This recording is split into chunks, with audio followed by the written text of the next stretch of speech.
Okay, so That's the first one. all right. So Ella, would you just introduce yourself and just say what you're currently doing, I suppose, and then Yeah. then we'll go into questions. Well, I'm a set designer, but also costume dresser. So I work here, but I also work at Malvern Theatre and Royal Bath Theatre, doing costume dressing and stuff, and then freelancing when I can, set design, costume, things like that. Okay, so let's ask a question. Who's asking the first question? What Do qualifications? you want to introduce yourself to Ella as well? My name's Alana. Yeah. What qualifications did you get?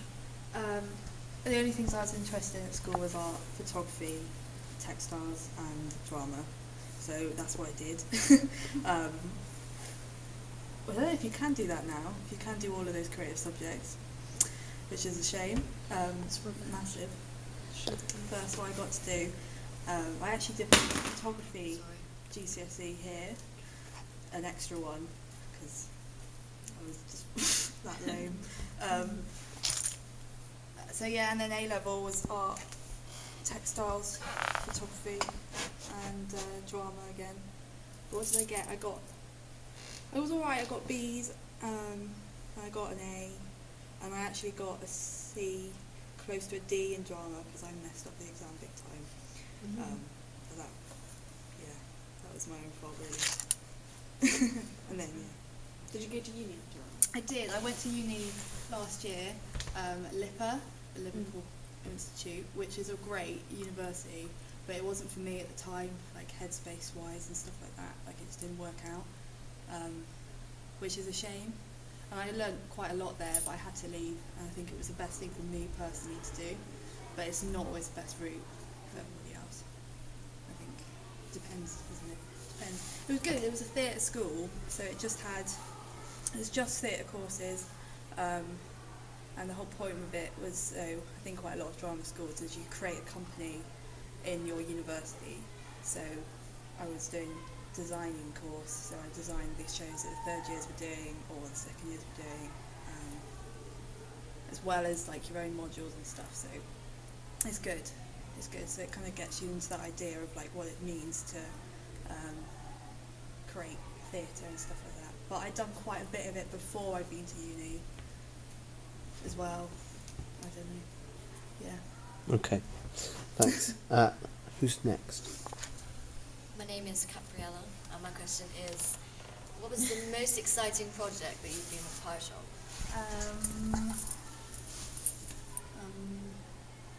I worked with Travelling Light for a bit when I think it's the first experience that I actually knew that I wanted to do theatre design. Travelling Light, have you heard of Travelling Light? Yeah? Yeah. So they do like loads of really good youth projects and stuff like that, and they did this thing called The Buzz, which actually my friends sort of started up because they were like part of the company there and they wanted to put on a show, so they sort of pitched it to like the directors and stuff at Travelling Light, and they sort of like created this whole thing, and I kind of jumped in it accidentally. He just sort of, my friend was just like, can you design it, because you like art and stuff, so that was like the best experience for me. Got to design like a children's show that was like working with young people and stuff, and like having all these influences by other professionals at the time and things like that. That was the best because that was like opening into the world. How old were you at the time? 16. So, yeah. Well, thank you. Did you do like body art on actors? Yeah, I did. Did you like train for that or like anything? No, How did you get into it? Like doing costume dressing.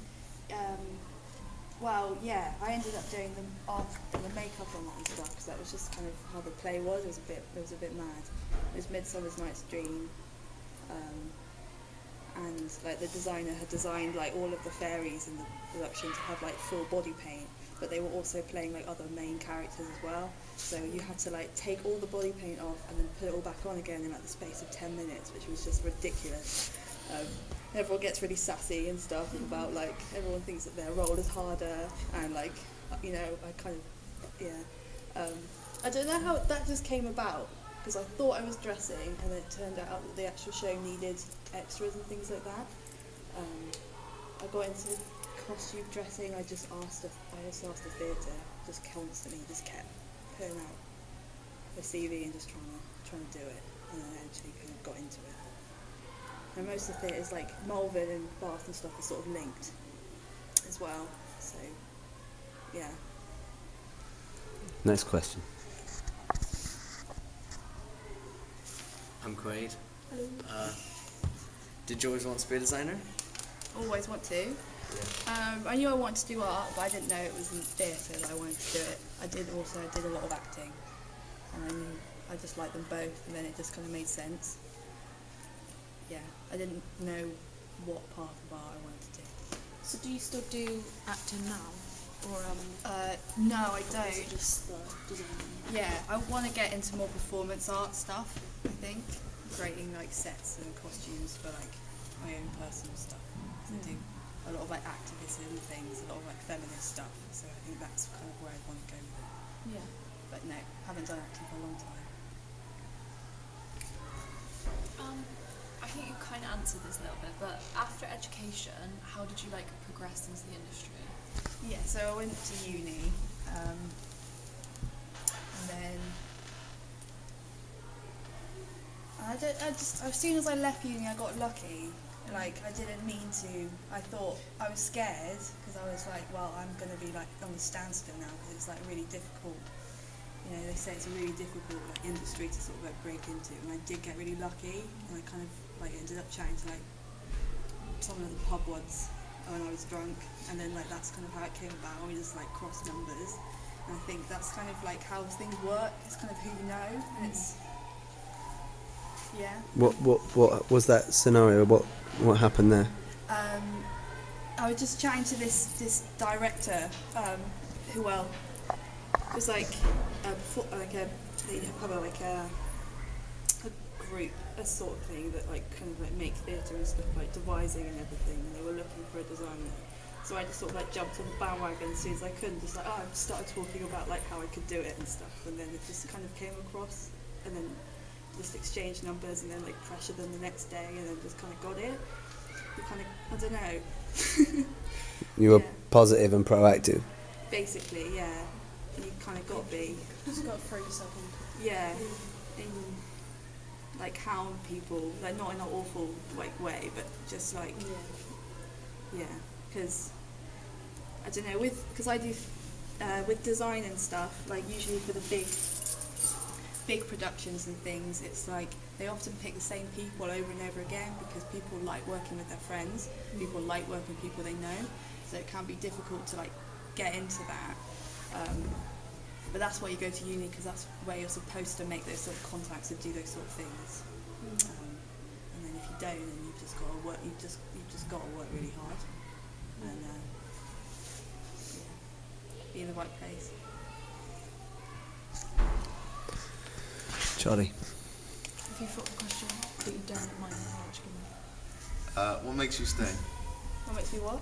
What makes you stay doing what you're doing? Stay. Yeah. I love it. That's like the only reason. Not the only reason. Yeah, I just love it. I love designing. I love theatre. Always have. Like, loved the idea of like creating a world and like costumes and characters and stuff. I've also recently started doing loads of kids theatre, which I love, working with kids and young people as well. That's what makes me stay. Where did you get like your inspiration from? What? As a As, design? or as like a part, like people, or like any Like what like inspires you to do so much art and stuff? I don't know. I've always wanted to do it. Like it's weird. It's all I've ever known. Yeah. That's it. That's just kind of how my brain works. But like each project's a different inspiration. Just constantly looking for stuff.